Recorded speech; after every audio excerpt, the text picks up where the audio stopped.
What I've been doing has been to attempt to outline the Quranic understanding of Christianity, both what Christianity was and what it should have been in the Quran's view, and then tracing in outline the story of Islam's historic understanding of the Christian religion. And I mentioned that it got off to a slow start, that the early Muslims, when they first encountered Christians, they were basically on a lower civilizational level. And when they started to debate with Christian theologians in places like Damascus, they immediately found themselves outgunned because they knew no dialectical Aristotelian logic which the Greeks and the Christians were deploying against them. And in fact, it's generally accepted now that the great trigger that kick-started Muslim philosophical theology was actually these early encounters with intellectually more advanced Christian thinkers. That's what made Muslims get into systematic theology. And then later on, as Muslims became themselves more sophisticated, you have people like Shahrastani and Ghazali producing, in many ways, at least for their times, quite objective and factually correct accounts of the Christian religion. What I want to do now is look at the story from the other side of the frontier. What was the Christian understanding of Islam? I've already mentioned that there was no scriptural foundation on which Christians could draw on. The Quran mentions Jesus and Christianity. The Bible doesn't seem to, at least as far as Christians were concerned, mention Muhammad or Islam. The initial reaction to the fact of the appearance of Islam and its extraordinary success in conquering half the world, within 100 years they were ruling an area from southern France to the west, to the frontiers of China to the east, an area much larger, say, than Alexander the Great had ever conquered, and massive Christian conversions coming in. The initial Christian response was one of complete bafflement and bewilderment, and of course a good deal of hostility, and a good deal of theological agonizing. After all, if God had finally revealed himself and his will in history, how could this sudden rolling back of inexorable, divinely willed Christian progress be interpreted? What on earth is God playing at if the fairest lands of Christianity, Syria, Palestine, Egypt and so forth, the great patriarchal centers of Antioch, Jerusalem, Alexandria and other places, suddenly becoming Muslim?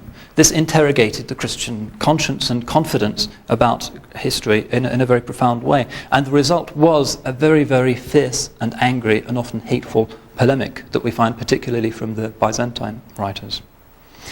Now, the first unambiguous record we have of this polemic comes from the great St. John of Damascus. The early Umayyad state was quite open to employing non-Muslims, and in fact he held high office. He was the minister of finance for some years in the Umayyad state, whose capital at that time was Damascus. But this seemed not to have hampered his polemical activities. He was hobnobbing with the caliph by day and at night writing polemic against Islam, and there didn't seem to be a problem. And he composes the first Christian book about Islam, and it's called A Discussion Between a Christian and a Saracen. And there are two volumes of this, two versions of this have come down to us. And he makes some fairly surprising errors about Islam, and again scholars are not quite clear how this could have happened. If he was part of the royal court in Damascus, surely he had an opportunity to learn about Islam, and surely the Muslims would have ensured that he had that opportunity. Nonetheless, he makes some very basic errors. He inaugurates a very long-standing theme of Christian polemic against Islam, which continued right until the 17th century, in that he said that Muhammad had been tutored by an Arian monk, a view that has no historical basis whatsoever, but it fits in with John's understanding of Islam not as a new religion, but as a Christian heresy. And for the Middle Ages until perhaps the 12th century, that was the general Christian take on Islam.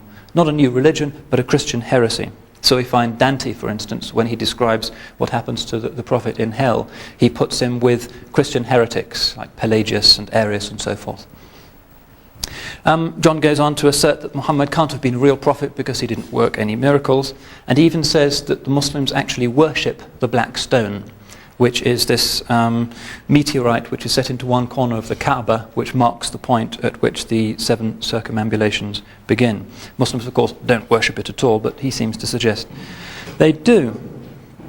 So the debate got off to a rather unpromising start, but this initial contribution triggered a very large output of Arabic Christian writing about Islam. John wrote in Greek, but the Arabs soon followed.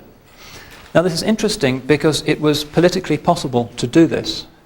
There seemed to be no restriction in the early Muslim state on Christians writing very rude things about Islam and about the Prophet. In fact, Islamic law explicitly gives Christians the right to denounce the Prophet if this can be shown to be required by their theology. Nonetheless, there had to be a certain circumspection, and outside the Dar al Islam, the world of Islam, we find a good deal of much more vituperative, hostile, demonizing literature about the Prophet Muhammad, again that continued for at least 1,000 years. So we find the Byzantine theologians ensconced in their monasteries in Mount Athos or in Constantinople, raging against Islam. And they were the first ones who said it wasn't a Christian heresy, but was a false religion. They said Muhammad was a false prophet inspired directly by the devil. Some of them said he's the Antichrist himself. They said the Quran is a kind of mishmash of Old and New Testament themes perverted by Manichaean notions. And this really remained the consistent Byzantine position until the final extinction of Byzantium in 1453. In the Latin West, the debate tended to be a bit more sophisticated, although unfortunately it was no less vitriolic. The tone was set by the great Christian thinker Peter the Venerable, who was abbot of the monastery of Clooney in France from 1122 until 1156. And he is the first Western Christian to be concerned to write systematically about Islam. His worry was that the Crusades had failed to secure the conversion of the Muslims. He complained that the Crusaders were only interested in massacring the Muslims or in driving them out, and they simply didn't have any institutions or apparently any desire to convert the Muslims of the Holy Land. So he launches a quite remarkable initiative, and he travels around Spain to those towns that recently had been conquered from the Muslims and where first-hand information about Islam could be found. So he's a kind of doing field work in a pre-modern but fairly responsible way, and he generates what is today known as the Cluniac corpus. This is the first collection of Christian scholarly writings about Islam. It's made up of... Yeah. He came from this great monastery. It's ruined now, but it's worth visiting if you go to... it's in the Midi, the southern bit of central France. Clooney is a great, I think, Benedictine house. Very beautiful setting. And Peter the Venerable generated this Cluniac corpus, which was 12 books in Latin about Islam. And one of these, interestingly, is the first translation of the Quran into a European language. It's done into Latin by a certain Roger of Ketton, who is actually an English scholar. Peter the Venerable himself contributed 2 books about Islam, one of which, a particularly influential one, he called Summa Totius Haeresis Saracenorum, a summary of all the heresies of the Saracens, which remained a kind of set text for Christian studies of Islam for several centuries. So we find this Cluniac corpus being the basis of St. Thomas Aquinas' information about Islam. In fact, one of St. Thomas's best-known works, his Summa Contra Gentiles, was explicitly written as a kind of manual for Dominican missionaries trying to convert Jews and Muslims in reconquered Spain to Christianity.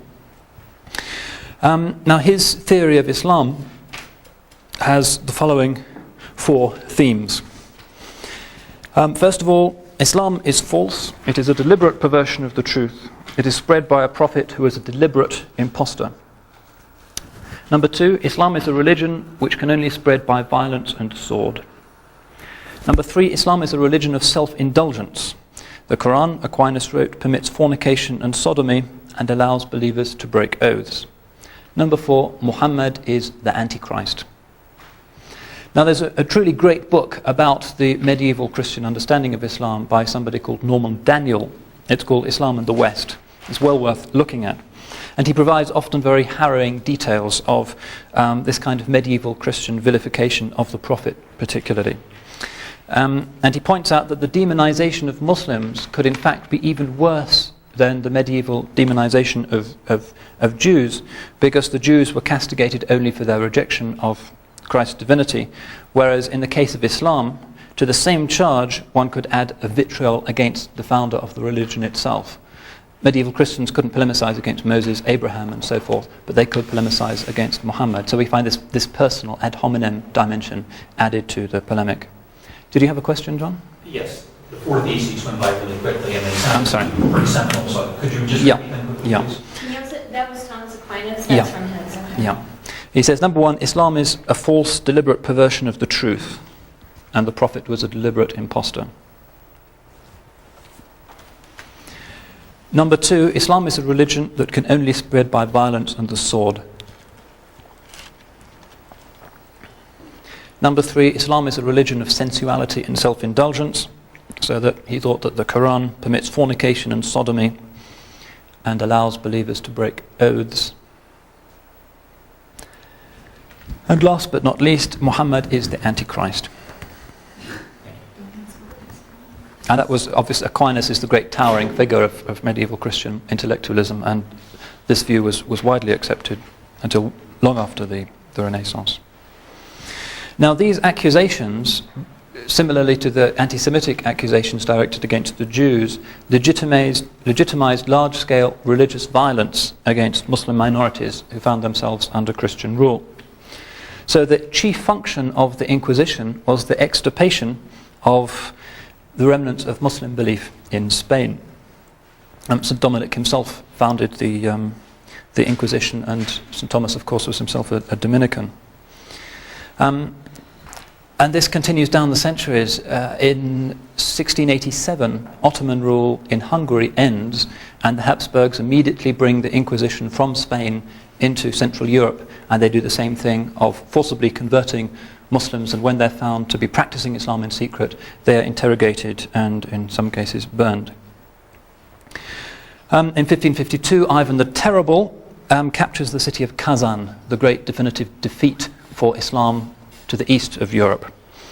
And he immediately prohibits the practice of Judaism and Islam in his domains, a law which remained in place in Russia. You couldn't be a Muslim in Russia until the time of Catherine the Great, who herself ran into the determined opposition of the clergy, who thought that these laws should be continued. And in fact, until the Russian Revolution in 1917, it was illegal for Muslims to live in some Russian towns, like the Chechen capital Grozny. Muslims couldn't live within 30 miles of the city.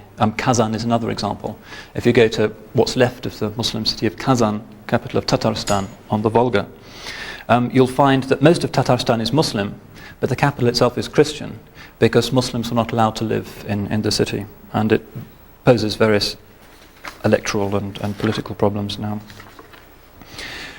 That's the mainstream of the story. However, it's not consistently grim. Sometimes one can over-demonize the traditional European persecution of the Muslims. There were contexts in Christian Europe where coexistence did take place, and which proved to Muslims that while intolerance might be practiced by some Christians, it's not a necessary, ineluctable product of the Christian faith. It's interesting that this year sees 2 anniversaries. The first is the 900th anniversary of the sack of Lisbon, formerly Muslim city, by crusaders who were sailing by and were invited by the King of Portugal to, if they wanted to kill Muslims in the Holy Land, they might as well do it nearer to home. And so they suddenly turned up in the harbour of Lisbon, overwhelmed the defendants, and historians estimate that 200,000 people were killed. There's been a spate of novels in Portuguese recently commemorating this. A great Portuguese novelist called Saramago has written a book called The Siege of Lisbon, which has just been done into English, if you want to see how the modern Portuguese conscience deals with this painful anniversary. So that's a depressing anniversary, but just 2 months ago, at the other end of Europe, another anniversary was celebrated by the president of Lithuania, who attends the 300th anniversary of the founding of a mosque in the east of Lithuania, and the 500th year of the presence of Islam in Lithuania. And he noted in his speech in this mosque how there'd always been good coexistence between the Lithuanians and the Muslim minorities, never any persecutions, etc., which is more or less true. The Tatar Muslims in the Baltic republics and in Poland, where there are a lot of historic mosques as well, generally were very tolerated by the Catholic populations. So this is a warning against seeing these things as inevitable. The situation is more complex than that.